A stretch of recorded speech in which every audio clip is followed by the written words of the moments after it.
女孩相亲当天就闪婚的陌生人，本以为婚后应该过着相敬如宾且平凡的生活，没想到闪婚老公竟是个粘人的牛皮糖。最让她惊讶的是，每次她面临困境，老公一出现，所有的事情都能迎刃而解。直到有一天，她看了管城千亿首富因为宠妻而出名的采访，还惊讶地发现千亿首富竟然是自己老公。从今以后咱们 AA 制，不管是生活费用还是房贷车贷都得 AA。你妹妹在我们家里住着，也要叫她出一半。她一个月给2000块钱顶什么用？和白吃白住有什么区别？海彤是我亲妹妹，你怎么能这样？那我不管，这是我家，我说了算，不给就让她滚出去住。你小点声。怎么白吃白住还不让说？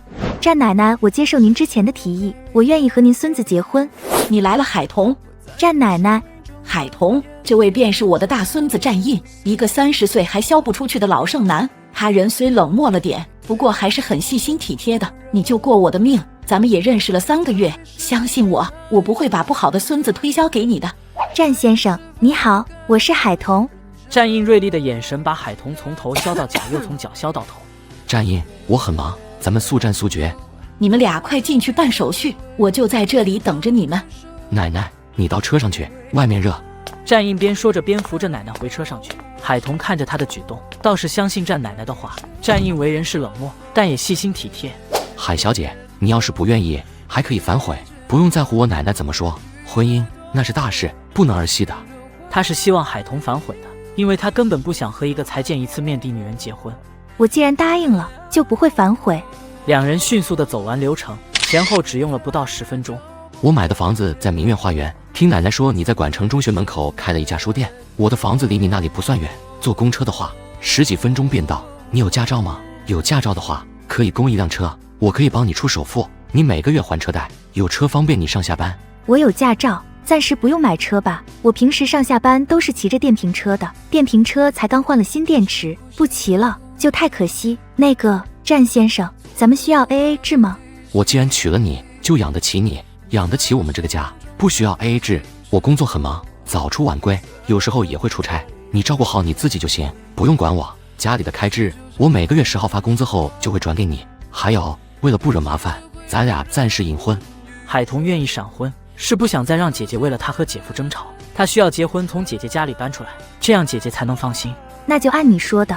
我很忙，得先回公司，我的车可以暂时借你开着回家，或者你打车回去，我给你报销车费。我奶奶我会送到我弟那里去。对了，我们先互加好友，方便联系。我自己打车吧，你去忙你的。好，有事再联系。我孙媳妇儿吗？你们俩一起进去的，怎么没一起出来？你反悔还是海彤反悔？证领到了，我公司里忙得很，得赶回去开会，给了他200块钱让他自己打车回去。奶奶，我送你到前方路口，就让保镖送你回家。你在忙也不能撇下海彤一个人呀，你先别开车，等海彤出来送她回去，你再去上班。奶奶，我已经答应您娶了她，其他事情你别再管。既是我娶妻，要过日子，以后我说了算。还有，她人品好坏，我得慢慢考察，在她不过关之前，我也不会和她成为真正的夫妻。咱们战家男儿不离婚，那就要看奶奶给我挑的老婆是否值得我付出一生了。你个臭小子，有你这样当丈夫的吗？刚领了结婚证就把新婚妻子丢下，自己开车走人的。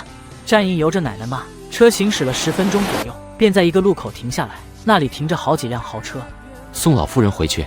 我不回去，我要跟你住，陪着我孙媳妇儿。战奶奶抗争着，但她的宝贝大孙子已经上了豪车扬长而去。混小子，心真狠，最好有一天你爱惨了海彤，奶奶坐等你的打脸现场。海彤呀，阿印他工作实在是太忙，你别和他计较。战奶奶，我理解的，我不会介意，你也不用觉得内疚，他是给我了打车的车费的，我现在已经坐着车在回家的路上了。都领了证还叫我战奶奶呀？嘿嘿，奶奶。海彤，以后就是一家人了，阿印要是敢欺负你，你告诉奶奶，奶奶替你教训他。好的，奶奶。你要上班了吧？那奶奶不打扰你了，晚上我叫阿印去接你回家一起吃饭。奶奶，我晚上很晚才会关店门，可能不是很方便回去吃饭，周末行吗？也行，那周末再说，你先忙。彤彤，你怎么回来了？今天不开店吗？我中午再过去。洋洋还没有醒吗？还没呢，他要是醒了，家里也不能这般安静。彤彤，你姐夫不是要赶你走，他就是压力太大了，我又没有收入。姐，对不起，是我拖累你了。不是，彤彤，你别这样想，爸妈走得早，姐就是你的依靠。姐，我嫁人了，刚领的结婚证，回来跟你说一声，我等会儿就收拾一下搬出去。什么？你嫁人了？海彤，这是怎么回事？你不是连男朋友都没有吗？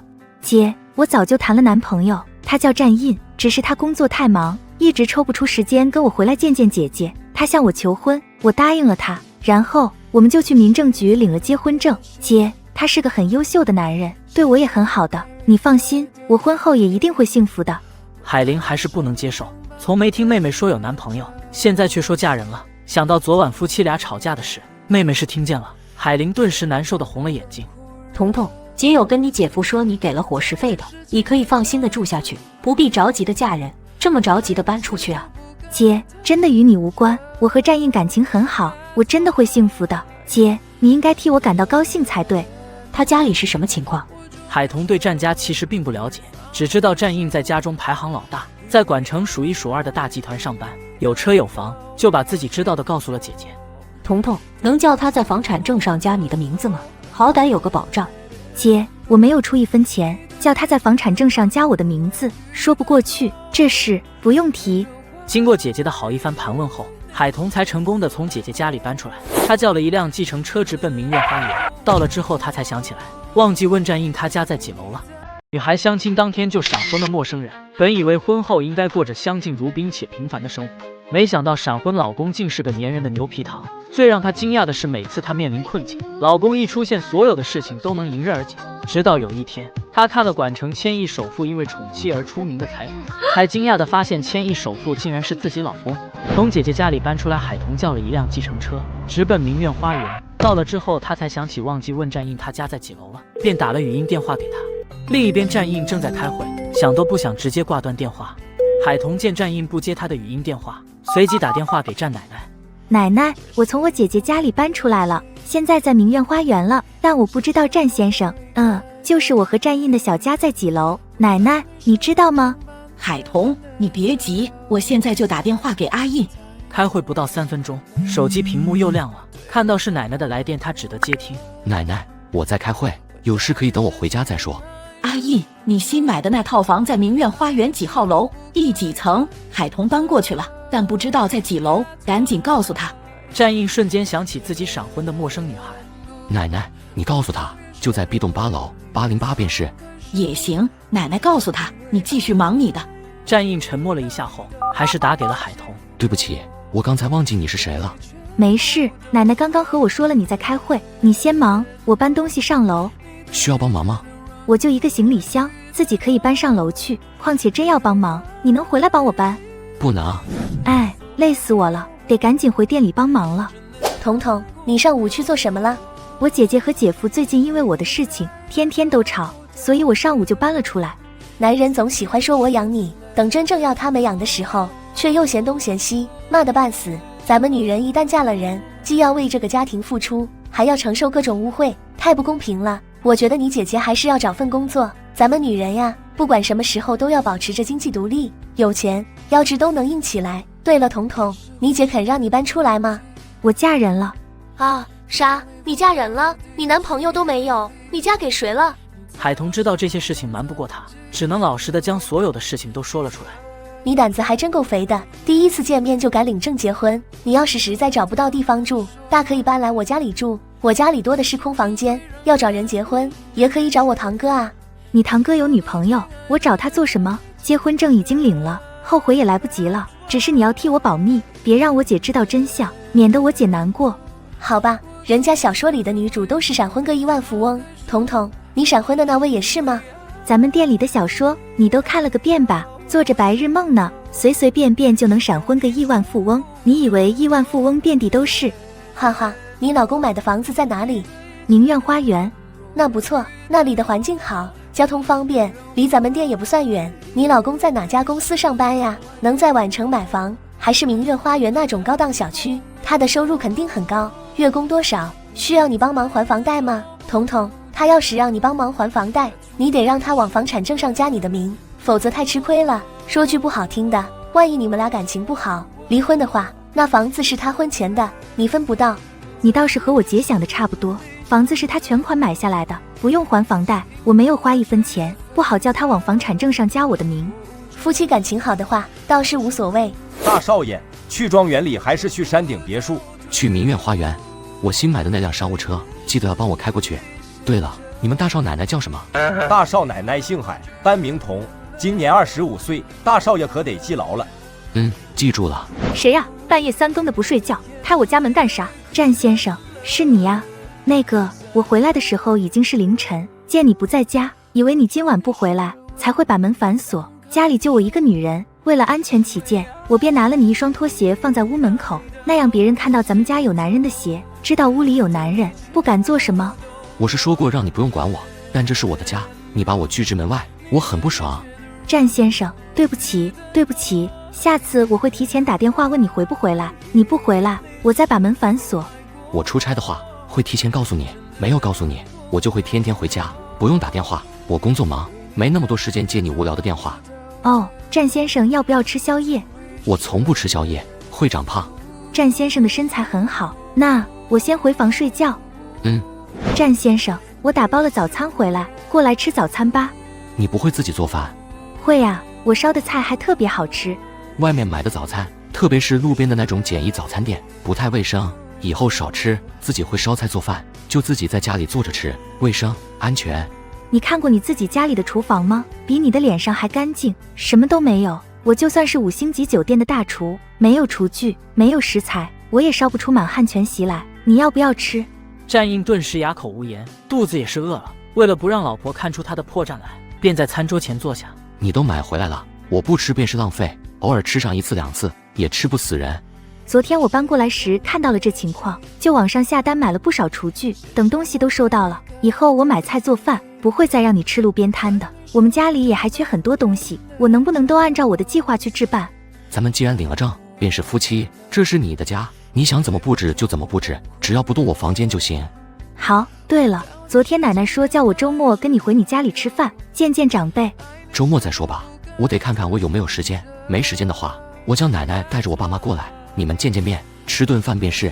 你要买东西需要钱，这张银行卡就给你使用，以后这张卡里面的钱就给你当家用，我每个月发工资后就往里面打钱。不过你以后买了什么东西都记个账，我不介意你花多少钱，但我要知道你的钱都花在什么地方。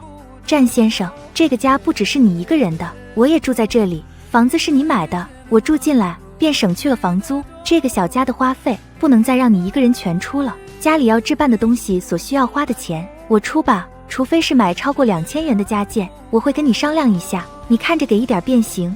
我知道你开着店自己当着老板能赚多少钱，既然你说这个家是咱们的家，你有份我也有份，怎么能让你一个人承担一个家庭的所有开支？拿着吧，你不喜欢记账就不记账了。跟你说的买车的事，你考虑的怎么样了？要不要我帮你首付买一辆？以你的收入，供一辆车是不成问题的。家里离我的店也不远，我骑电瓶车也是可以的。管城的交通，每天上下班高峰期容易堵车，开着4个轮的车还不如我2个轮的呢。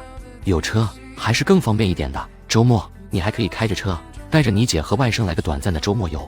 迟点再说吧，咱们刚结婚，彼此间都不熟悉，就花你那么多钱买一辆车，我浑身不自在。其实我自己的存款也够买车了，但我更想买房，有了房才有家。我不是你们男人，男人更喜欢买车。对了，我姐想见你，不过我跟我姐说你最近出差了，迟点再带你回去见我姐。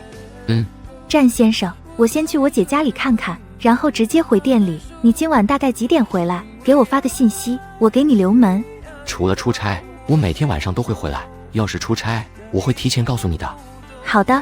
海彤，这张银行卡你拿着，刚才我说话的口吻不太好，我向你道歉，对不起。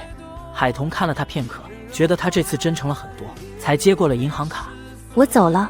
好，注意安全。杨叔，等老夫人起来后，你跟老夫人说，这个周末带上几位先生和太太们来明苑花园这里吃饭，老夫人会明白怎么回事的。